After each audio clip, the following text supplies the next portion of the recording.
Alors, rappelons que tout ça a commencé il y a plus de 4 mois. Ça ne devait être qu'une affaire de quelques semaines, quelque chose à régler rapidement avec l'Iran. Là, on s'empête. Donald Trump, au cours des dernières heures, on a annoncé que les Américains ont répliqué à des frappes iraniennes. C'est la question du détroit d'Ormuz qui est au centre de tout ça. Et là, les gros mots sont sortis pour Donald Trump. Il dit « c'est terminé, j'en ai assez de négocier. Ce sont des menteurs, des ordures, des malades. » Stéphanie, on s'en sortira jamais. On dirait qu'on fait un pas en avant et on fait 2 pas en arrière.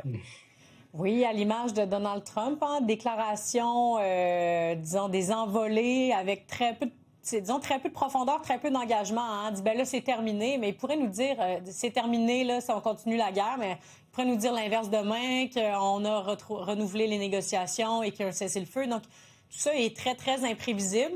Moi, ce que je commence à regarder, c'est plutôt, puis on le voyait en marge du sommet de l'OTAN, c'est l'impact sur le monde arabe puis les pays avoisinant l'Iran.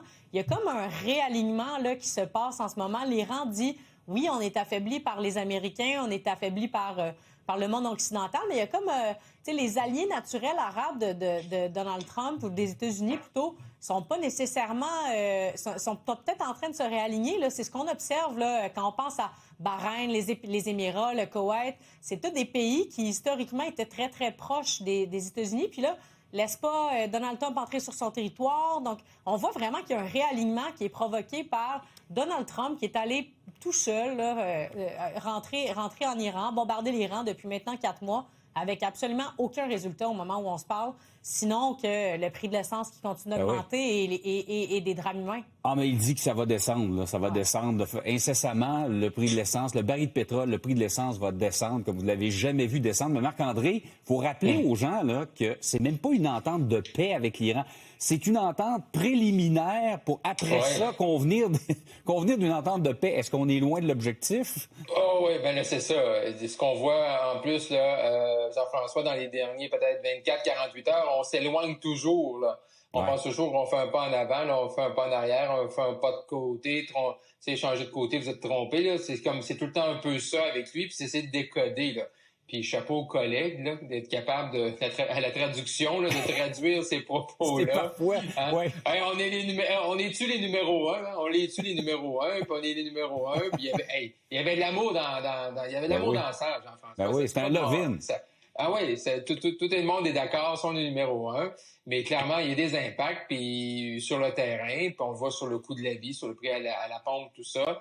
Puis M. Trump est pris avec ça. Mais là, tu sais, des fois, quand tu décolles une bataille ou une guerre, bon, tu sais comment ça commence, tu sais pas comment ça finit. Puis là, clairement, il ne le sait pas, là, comment, parce qu'il faut qu'il sorte, lui, gagnant de ça pour démontrer qu'il a tout fait ça pour une raison. Et là, les Iraniens le savent très bien, ils jouent là-dessus. Oui, avec le détroit en plus, pour les raisons qu'on connaît maintenant, tu sais, au départ, tu sais que nous, peut-être, là, puis que les gens nous écoutent à la maison, ça va être quoi après ça l'impact sur le détroit d'Ormuz, puis ça va être quoi l'impact global? C'est normal que la moyenne des ours, on n'est pas au courant. Mais j'imagine que normalement, avec toute l'intelligence là, au niveau des services secrets, des renseignements, de la géopolitique, dans un gouvernement aussi important que celui de l'administration américaine à la Maison-Blanche, on aurait peut-être mieux juger ou jauger là, ça allait être quoi l'impact planétaire. Alors Antoine, il menace, dans la même phrase ou presque, il dit que non, la guerre n'est pas repartie, mais il menace d'anéantir le pays la nuit prochaine. Qu'est-ce que tu en comprends? Il joue encore, il s'amuse, il donne des fausses pistes? Depuis la fin février, il a été totalement erratique dans ses déclarations sur ce conflit-là. Hein, et il avait promis à un moment donné que le détroit d'Ormuz, c'était ouvert, puis c'est facile, puis finalement, c'était pas rouvert. Mais finalement, c'était plus très important. À un moment donné, c'était très important que tous les alliés, ex-alliés des États-Unis, l'aident à rouvrir le détroit. C'était vraiment complètement erratique. Puis, on a eu ces 38 déclarations à partir du mois de mai, là, qu'on était proche d'une entente. On était proche d'une entente. Finalement, il y a eu une entente, comme tu l'as dit, qui était vraiment pas une entente de capitulation de l'Iran. C'était une entente qui menait à d'autres déclarations. Mais là, depuis ce matin, il dit qu'il n'y a plus d'entente et qu'il va il redit ce qu'il a dit il y a quelques mois. Ça avait fait frissonner le monde entier, qu'il va ravager l'ensemble du pays. Il l'avait pas fait. Il donnait 2 semaines. Puis, il va toujours de 2 semaines en 2 semaines. Là, que va-t-il arriver? On peut parier qu'encore une fois, il va dire finalement, on a recommencé à discuter. Parce qu'il dit une chose et son contraire continuellement sur ce. Et moi, la question que je me pose, c'est comment quelqu'un qui est aussi erratique, qui semble toujours dire une chose et son contraire comme ça, peut continuer d'avoir quelque appui à la maison.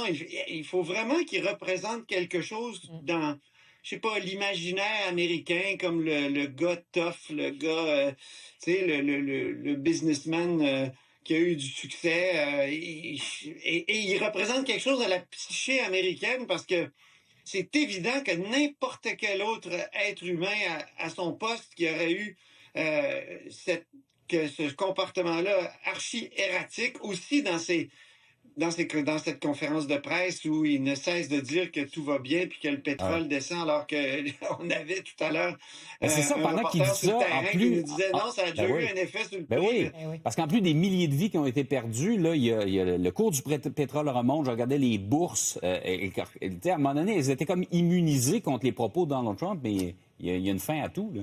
Il y a même un reporter qui lui a dit là, en direct, c'est vrai que les bourses vont pas si mal, mais le pétrole, ça va rebaisser.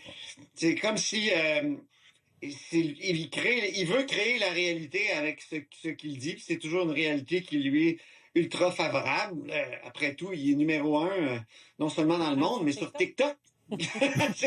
Ça, c'est quand même assez hallucinant. Il a pris du temps pour parler de ses dernières élections, ses résultats électoraux et de ses scores sur TikTok. Oui, il a quand même dit, moi, c'est grâce à TikTok si j'ai été élu. Je suis numéro 1 sur TikTok, pas numéro 27, pas numéro 29. Comme si c'était important. Là, on se rappelle qu'on est au sommet de l'OTAN à Ankara. On parle de la guerre entre l'Ukraine et la Russie. On parle de l'Iran. On parle d'Israël.